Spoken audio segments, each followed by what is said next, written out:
That's right. You always like to be cute. Okay, you can start now. All righty. Good morning and welcome to the November 21st public session of the Philadelphia Commission on Human Relations. My name is Renee Chenault Patah. I'm the Commission's Executive Director. We have a full day today, so we're going to get started, and I will turn the meeting over to our chair, Kareem Thomas. Thanks, Renee. Good morning, everyone. As Renee shared, I'm Kareem Thomas, and I'm the chair of the Philadelphia Commission on Human Relations. And again, welcome to the November 21st, 2025 virtual public session. The first item on the agenda is the approval of the minutes for October 2025. If there are no questions, can I have a motion to approve? I see Commissioner Ho and Commissioner Alpert as a second. All in favor? Great, thank you. The next item on the agenda is the November 2025 cases investigated by staff and recommended for closing. I will go ahead and read the cases and then ask for recusals and abstentions prior to the vote. So case number one, Kendra Cochran versus Power Interfaith. Case number two, Keisha Speedwell versus ASM Global. Case number three, Victoria Trujillo versus the Philadelphia Police Department. Case number four, Inessa Clemenson versus National Railroad Passenger Corporation, also known as Amtrak. Case number five, Ryan Norman versus Philadelphia Police Department. Case number six, Joseph Fiervante versus School District of Philadelphia.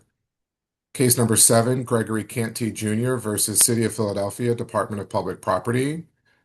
Case number eight, Nicole Taylor versus City of Philadelphia. Case number nine, Victor Laporte versus Enterprise Holdings, Inc. Case number 10, Tiffany Sanchez versus LA Battery QOZ LLZ, LA Battery Master Tenant LLC, DBA The Battery, and BHA Residential Long-Term Corporation, DBA Central. Case number 11, Daryl P. Cherry versus Chestnut Hill Village Apartments. Case number 12, Sean D. Riddick versus Sonder. And case number 13, Curtis Gardner versus Thomas Jefferson Hospital. Are there any recusals or extensions? Seeing none, I will ask for a motion to approve the cases recommended for closing. Is there a motion? I see Commissioner Ho and Commissioner Alpert, all in favor. Great. The cases recommended for closing for the month of November have been voted by the commission to close, and so now I will turn it back to our executive director, Renee Chenault Fatah, for her executive director's report. Thank you, Chairman Thomas. Following report highlights activity from October 18th through November 20th, 2025. In legislation, it's been a busy month with City Council. Two recent bills, if passed, would expand the protected classes under the Fair Practices Ordinance. Bill 250849 amends Chapter 94100 of the Philadelphia Code entitled Fair Practices Ordinance Against Unlawful Discrimination. This amendment would explicitly protect employees from discrimination based on menstruation, perimenopause, and menopause. Bill 250990 amends Chapter 91100 of the Philadelphia Code entitled Fair Practices Ordinance Protections Against Unlawful Discrimination, if amended to add protections against employment discrimination on the basis of human trafficking victim status. This is right now moving through City Council. We're following this closely. Councilmember Ahmad, in the interim, and she's the bill's author, has called for an education campaign focusing on human trafficking awareness. In compliance, there were no settlements for the period of October 18th to November 20th, 2025. Prevention and education highlights. The community relations team participated in the Breaking Bread, Breaking Barriers pilot dinner in early November. This project fosters dialogue around meals and is part of the City of Philadelphia's semi-quincentennial celebration next year. PCHR has partnered with the Welcoming Center in order to conduct a citywide series of dinner dialogues led by the CRD team, the Community Relations Division team, on the topic of citizenship. Deputy Director Randy Duque attended the press conference kicking off the event. The Association for Conflict Resolution National Conference was held at Temple University from November 5th through 7th. Deputy Director Duque, and members of PCHR's Youth Ambassador Program participated in several sessions focusing on community conflict resolution and the relationship between third-party intervention and hate prevention response partnerships.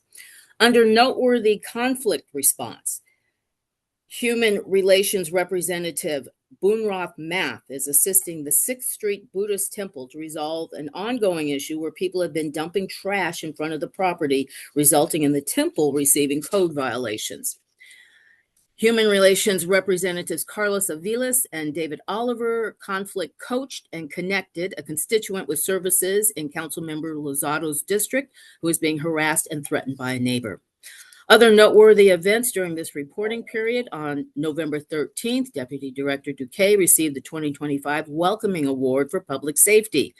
The awards are given by the Office of Immigrant Affairs to individuals and organizations who have demonstrated outstanding commitment and service to the city's immigrant community. So congratulations to Deputy Director Duque. Monthly Hate Incident Summary. In the month of October 2025, there were 9 incidents of hate reported to PCHR, of which 7 were confirmed acts of hate, 2 were unconfirmed. In the new year, we're going to be looking at ways to maybe elevate or share some of these instances, while of course keeping people's privacy, because the numbers do seem to be increasing. Under confirmed acts of hate, anti-Semitic vandalism, an unknown person sets wreath on fire at the Holocaust Memorial. Racist anti-Black harassment. Cyclist in Old City harasses a Black woman with racial slurs, claiming she almost hit her with her car, even though the cyclist ran the red light. Anti-Semitic graffiti, swastika found painted on a common driveway between homes in the Castor Gardens neighborhood. LGBT, anti-trans harassment and assault. A landlord in Kensington assaults a trans tenant and comments on the person's gender. Anti-Semitic and anti-Israel assault. Lyft driver throws a Slurpee cup at a demonstrator holding an Israeli flag in Center City. Racial anti-Black harassment. High school student leaving his home in Ronhurst gets repeatedly called a racial slur by an adult neighbor. Anti-immigrant threats, harassment, and ethnic intimidation. East Parkside resident has been having an ongoing conflict with a neighbor in which the neighbor has made comments about the complainant's accent and threatened to call ICE on him. From January 1st to October 31st, 2025, there were 96 incidents of hate reported to PCHR, of which 80 were confirmed acts of hate, 13 were unconfirmed, and 3 were not hate-related. Going to turn it back to you, Chairman Thomas. Thank you, Renee. As we have heard, the PCHR team and the commission continues to be, unfortunately, incredibly busy, but the work still continues, and I'm very excited not only to be a part of this commission, but to have the dedicated staff that we do. Before we share the dates for December and go to adjournment, we are now entering the holiday season, where many of us will celebrate various holidays that we identify with personally or from a religious perspective. We know that this is a time of happiness for many, but it is also a time of sadness for many. And so I would like to encourage not just the staff, but our commissioners and our team at the law department to surround yourself with positive energy, to surround yourself with encouragement, and to have a happy holiday season as you see fit. And if there is not a holiday that you celebrate over the next couple of months, to just surround yourself with fun and laughter, and to continue to stay encouraged. The December meeting for the executive session for the month of December will be held on December the 12th, and the public session will be held on December the 19th. Given the date of the public session, I will ask the commissioners, the commission staff, to send the invite out maybe a week or 2 early, so we can assure that we will have a quorum for the public session. And if we need to make changes to the day, we can make changes.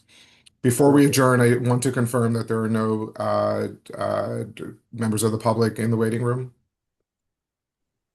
No, there's no one waiting. Okay, thank you. Before we adjourn, are there any questions or comments from anyone? Commissioner Ho?